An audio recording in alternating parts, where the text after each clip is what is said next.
MBBS in just 16 lakhs. Kyrgyzstan, Central America, Russia, Georgia. Orbit Global Education. ఎవడు correct కాదు.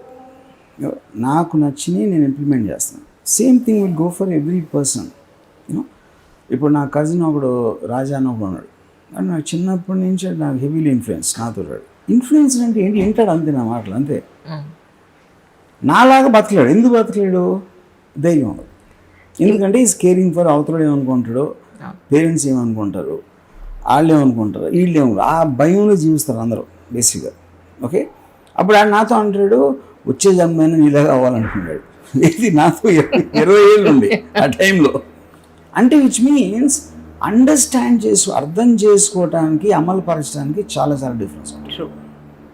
అర్థం చాలామంది చేసుకుంటారు, అర్థం చేసుకోకపోతే అసలు వాళ్ళ మాటలు ఏంటో బోర్ పడుతుంది.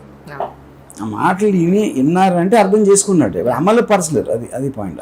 గవర్నమెంట్ ఇంప్లిమెంట్ చేసినట్టే, లాస్ ఇంప్లిమెంట్ చేసినంత కష్టం. ఇప్పుడు మియా మాల్కోవాకి సంబంధించి సపోజ్ ఆ క్లైమాక్స్ అనే మూవీలో కానీ అంతకుముందు మీరు తీసిన సినిమాలో కానీ ఒక ఇండియన్ విమెన్ని కనుక మీరు పెట్టుకుని ఉంటే అంత మన ఇక్కడ ఇండియన్స్ అంత అప్రిషియేట్ చేసే అవకాశం ఉందా? ఆ విమెన్కి లైఫ్ ఉంటుందా? యాక్చువల్లీ ఉమెన్ లైఫ్ ఉంటుంది అంటే నాకు అర్థం కాదు. అంటే ఇప్పుడు ఫర్ ఎగ్జాంపుల్ మన తెలుగు సినిమా ఇండస్ట్రీలో కానీ ఏ ఇండస్ట్రీలో మన సినిమా ప్రపంచంలో ఒక వ్యాంప్ క్యారెక్టర్స్ వేసే వాళ్ళకి ఒరిజినల్గా వాళ్ళు ఎంతో మంచి వాళ్ళే ఉండొచ్చు, వాళ్ళు ఎంతో భక్తి ప్రపత్తులతో ఉండొచ్చు, బట్ వాళ్ళకి మ్యారేజ్ కావడం కష్టమే నెంబర్ 1, వాళ్ళకి మంచి లైఫ్ లీడ్ చేయడం కూడా కష్టమే. అలాంటి క్యారెక్టర్ ఒక సినిమాలో చేస్తే కంటిన్యూస్గా అవే క్యారెక్టర్స్ వచ్చే ప్రపంచం యాక్చువల్లీ చెప్పాలంటే. ఒక మంచి లైఫ్ ఒక లీడ్ చేయాలంటే కొంచెం కష్టం.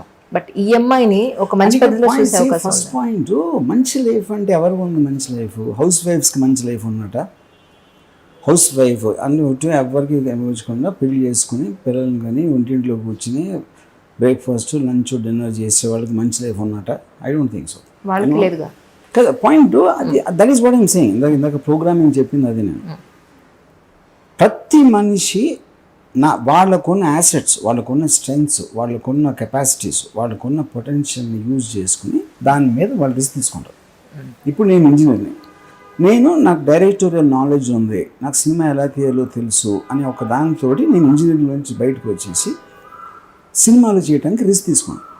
నాలాగా 100 తీసుకుంటారు. అందులో కొంతమంది సక్సెస్ అవుతారు, కొంతమంది అవ్వరు. Same thing goes for everybody. Any human being eventually వాడు తీసుకున్న డెసిషన్కు కాన్సిక్వెన్సెస్ అది భరించాల్సి వస్తుంది.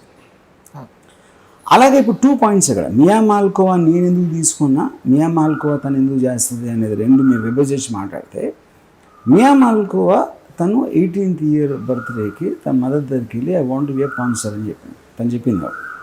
రైట్.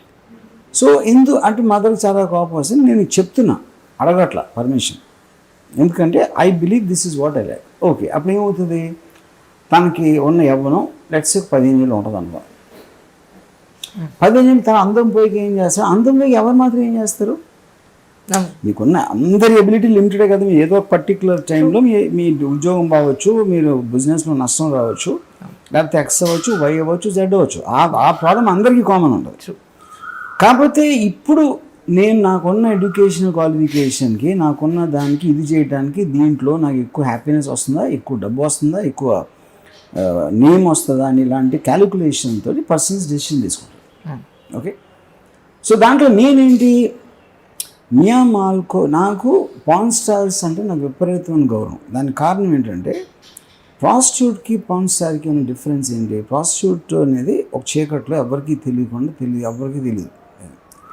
కెమెరా ముందు చేయటం అనేది ఒక మారల్ ఫ్యాబ్రిక్ ఆఫ్ సొసైటీని దాన్ని టేర్ చేసి చూడటం. అండ్ మీకు ఎక్స్ట్రాడినరీ స్ట్రెంగ్త్ ఆఫ్ మైండ్ ఉండదు దాన్ని అది చేయటానికి. So I recognise that in that.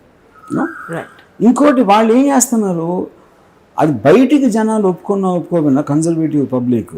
ఇప్పుడు సన్నీ లియోన్ కేరళలో కచిన్కి వెళ్తే 3 లక్షల మంది వచ్చి చూడటానికి వచ్చారంటే అది నాకు తెలిసి మమ్ముటి, మోహన్ లాల్ అందరూ కలిసి చీఫ్ మినిస్టర్తో పాటు ఉన్న 30,000 మంది రారు. అంటే వాళ్ళందరికీ ఆనందం వచ్చింది అమ్మాయి వల్ల. అదే point. You can't take away. కేవలం మన మారల్ ఆస్పెక్ట్లో చూసి మీరు లుక్ డౌన్ చేస్తున్నారు, కానీ అబ్సల్యూట్గా ఎట్టి పరిస్థితుల్లో హ్యాపీనెస్ ఇచ్చేది ప్రపంచంలో పాన్ స్టార్స్ ఒకరే. గవర్నమెంట్ కూడా ఇవ్వలేదు. You know it sounds funny, I know that, but I'm saying I basically as a person have never judgmental about anybody. Anybody who makes an impact for whatever time period, short టైమా long టైమా one what purpose అనేది నేను చూస్తాను. దాంట్లో I like that aspect. ఇంకోటి Indian అమ్మాయి ఉంది అంటే ఇప్పుడు అక్కడ నాకు ఆ డెజర్ట్లో ఒక మియా మాల్కో లాంటి ఫిగర్ ఉన్న ఒక తెల్ల అమ్మాయి, I thought the visual aspect will be tremendous. మీరు అదే టేరల్లో ఒక ఇండియన్ గర్ల్ ఇమాజిన్ చేయండి, I don't think it will the same impact. Just match the colours more than anything else. ఇప్పుడు అందుకని ఇప్పుడు దాన్ని నేను చేసి ఓటీటీ రిలీజ్ చేయడానికి, పేపర్ రిలీజ్ చేయడానికి చేసింది. ఇప్పుడు మీరు థియేటర్కి వెళ్ళి టికెట్ కొనడానికి చూడాలన్నప్పుడు ఓటీటీలో చేయడానికి ఇది ఫండమెంటల్గా డిఫరెన్స్ లేదు. కాకపోతే ఇది ఎప్పుడు ఎవరు ట్రై చేయలేదు ఎంతవరకు. ఎప్పుడు ట్రై చేయింది అవుతుందా అవుదా అంటే అది కరోనాకు తప్పితే ఎవరికి తెలియదు. అంటే ఇప్పుడు దేవుడి కన్నా కరోనా పవర్ఫుల్ అని నేను అనుకుంటున్నాను. ఎందుకంటే దేవుళ్ళు అందరూ పారిపోయారు గొల్లులు, చర్చిలు, మాస్కులు అని. సో కరోనాయే ఇవాళ దేవుడు అనుకున్నా, అది కరోనాకు తెలియదు అది అవుతుందా అవుదా అని. కానీ కరోనా ట్రైలర్ మాత్రం గంటకు 1,00,000 మంది చూసారు సార్. 12 అవర్స్లో 12 lakhs, 24 అవర్స్లో 24 lakhs. ఇలా ఒక ఒక ఒక సునామీ లాగా వ్యూవర్స్ అంత ప్యాషనెట్గా చూసారు. నిజంగా సినిమా ఒక మంచి సక్సెస్ అవ్వాలని నిజంగా అందరం కోరుకుంటున్నాం, టు బి ఫ్రాంక్. అలాగే ఫర్దర్గా నెక్స్ట్ ఇదంటే ప్రమోషనల్కి మనం చేస్తున్నాం అనుకోండి, బట్ ఫర్దర్గా మీరు నాకు ఒక చెప్పండి ఎప్పుడైనా సార్. Done, definitely. ఇప్పటి వరకు చాలా సినిమాలు తీసుంటారు. మీ ఫస్ట్ మూవీకి ఇప్పుడు తీసే యాజ్ ఆన్ టుడే మూవీకి మీలో వచ్చిన టెక్నికల్ పాయింట్ ఆఫ్ వ్యూలో కానీ, పీపుల్ని ట్రీట్మెంట్ ఇచ్చే విషయంలో కానీ, అర్థం చేసుకోవడంలో కానీ ఎలాంటి మార్పులు వచ్చాయంటే ఏం చెప్తారు? ఎందుకంటే ఇప్పుడు ఏ మనిషి అయినా మెంటల్ స్టేటు ఆ ప్రజెంట్ స్టేట్లో ఉంటుంది. ఇప్పుడు శివ తీసినప్పుడు నా మైండ్ స్టేట్ అంటే అది వేరే వాళ్ళు ఎవరు తీస్తారు, నేను కాదు. ఎందుకంటే నేను బెటర్ అయినా వర్స్ అయినా అనేది బయట నుంచి నా ఫెయిల్యూర్స్ మళ్ళా చేస్తారు. నా మటుగా నాకు పర్సనల్గా జడ్జ్ చేయాలంటే ఆబ్వియస్లీ నాకున్న ఎక్స్పీరియన్సెస్ తోటి నా నాలెడ్జ్ పెరుగుతుంది, నా అండర్స్టాండింగ్ పెరుగుతుంది, నా టెక్నాలజీ పెరుగుతుంది. ఆ టెక్నాలజీ పెరిగిన తర్వాత ఇప్పుడు ఫ్లాప్ ఎందుకు చేస్తున్నాడు అని అడిగితే అప్పుడు దానికి 100 సార్లు ఆన్సర్ ఇచ్చాను, కానీ అది ఎవరు వినరు. But I understand, but eventually people will listen to what they want to listen. So నాకు కానీ ఎనీ హ్యూమన్ బీయింగ్ కానీ ఏజ్ పెరిగిపోద్ది, ఎక్స్పీరియన్సెస్ పెరిగిపోద్ది, unless is affected by something. ఇప్పుడు ఎమోషనల్ డిస్టర్బెన్స్ లేకపోతే మీకు వచ్చిన ఒక కలామిటీస్లో ఏదైనా జరిగి ఎఫెక్ట్ అవ్వకపోతే ప్రోగ్రెషన్ అనేది ప్రతి మనిషిలో ఉంటుంది, అలాగే నాలో ఉన్నాను. రైట్. ఇప్పటివరకు ఇది చేసిన తర్వాత ఇది అనవసరంగా చేశాను, ఇలా చేయకపోయింటే ఎప్పుడు అనుకున్నాను మీరు కనీసం ఎవరికి చెప్పకండి. నెవర్. ఎందుకంటే నేను ఎంజాయ్ చేశాను అది experience. I'm living for my experience. That's too complicated, I don't think anybody will understand. ఎందుకంటే చాలాసార్లు ఇది ఆన్సర్ చెప్పడానికి ట్రై చేశాను, but I realise that it is not possible for people. ఎందుకంటే అది మీరు ఫీల్ అవుతున్న ఎక్స్పీరియన్స్, మీ ఫీలింగ్ ఇంకొకరికి అర్థం అవుతుంది, ఇంకొకరి మీద రుద్దటం ట్రై చేయడం అనేది మూర్ఖత్వం. రైట్. ఏమైనప్పటికీ మీ ఓటీటీకి సంబంధించి లేదా మీ ఆర్జీవీ వరల్డ్కి సంబంధించి ఎన్నో మంచి మూవీస్ రావాలని మనస్ఫూర్తిగా కోరుకుంటున్నాను. మంచి మూవీస్ నాకు తెలీదు, నాకు నచ్చే మూవీస్ చాలా వస్తాయి దాంట్లో. అది మంచి మూవీసే కాదు అనేది మీరు చెప్పాలి. మంచి మూవీస్ మాత్రం తీయాలనే ఉద్దేశం నాకు ఎప్పుడు ఉండదు, నాకు నచ్చే సినిమాలు చేస్తాను. సరే, మీకు నచ్చే జోనర్ అంటే ఏది చెప్పండి ఇప్పుడు? Everything, even corona virus I like. ఎందుకంటే ఫ్యామిలీ డ్రామా అని ఒక హారర్ ఫిల్మ్ తీయటం అనేది నాకు నచ్చింది. అది జగన్ గారి పరిపాలన ఆల్మోస్ట్ 1 year కంప్లీట్ అయిందని చెప్పని అంటున్నారు. దీని మీద మీకేమనిపించింది? అబ్సల్యూట్గా నేను పాలిటిక్స్ ఫాలో అవునండి. ఎవరు ఎలా పరిపాలిస్తున్నారు నాకు అబ్సల్యూట్గా ఐడియా లేదు. సో ఐడియా లేని దాని గురించి నేను చెప్పడం అనేది మీనింగ్ లేదు. Too much really. It's just true. I don't know. నాకు మోడీ గారు తెలియదు, కేసీఆర్ తెలియదు, ఎవరు తెలియదు. నేను పరిపాలన నాకు సంబంధం లేని పని అది.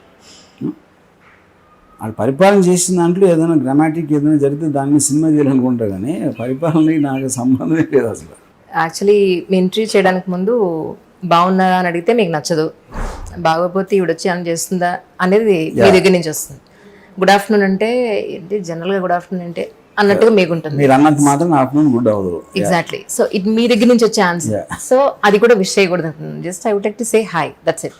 సో అలా మొదలు పెట్టా. అంటే వ్యూవర్స్ అనుకోవచ్చు ఈవిడ చాలా ట్రెడిషనల్ గా సివిల్ సర్వెంట్ ని, డాక్టర్స్ ని, టాప్ మోస్ట్ బిజినెస్ మెన్స్ చేసే ఈవిడ ఈరోజు హాయిని మొదలు పెట్టింది ఏంటని అనుకోవచ్చు. సో అందుకని మీకు కూడా నేను ఇంకోటి చెప్తున్నాను, ఇప్పుడు తన ఐపీఎస్ ఆఫీసర్ ఐఏఎస్ ఆఫీసర్కి ఇంప్రెస్ అయినట్టు దాని వల్ల నేను ఇంప్రెస్ అవ్వట్లేదు. ఎందుకంటే నేను ఐఏఎస్ ఐపీఎస్ ఆఫీసర్ అంటే మంచిగా చదువుకుని పెద్ద పెద్ద జాబుల్లో ఉండేవాళ్ళు నేనేమి ఇంప్రెస్ అవ్వను. ఎందుకంటే చదువుకునే వాళ్ళు ఆ లీడర్స్ అవుతారు, పాలిటీషియన్స్. శివాలో ఉంది కదా, లెక్కలు ఎక్కలు తెరవడంలో లక్కుతో లక్షలు మునిగుతారు, అది పాయింట్ అక్కడ. So I'm not impress with people were top rankers. ఎందుకంటే నేను బ్యాక్ బెంచ్ స్టూడెంట్ని. మొత్తం నా లైఫ్లో చాలా పైకి వెళ్ళిన అందరూ బ్యాక్ బెంచ్ వాళ్ళు వెళ్తారు, కానీ ఫ్రంట్ బెంచ్ వాళ్ళు ఎవరు వెళ్ళరు. ఫ్రంట్ బెంచ్ వాళ్ళు బ్యాక్ బెంచ్ వాళ్ళు దగ్గర పని చేస్తారు. That's actual truth of life. So back bench వాళ్ళు ఎవరు బాధపడక్కర్లేదు. సో మీరు చెప్పిన దాన్ని బట్టి బ్యాక్ బెంచ్ వాళ్ళే పైకి వస్తారు. అదే అంటున్నాను. సో వాళ్ళు బాధపడకుండా నా సలహా అంటే అందరు యూత్కి అసలు ఎవరు చదువుకోకూడదు. చదువుకోవడం అంత టైం వేస్ట్ పని ఉండదు, especially in today's time. So దీనితో ముగుద్దాం. Done sir.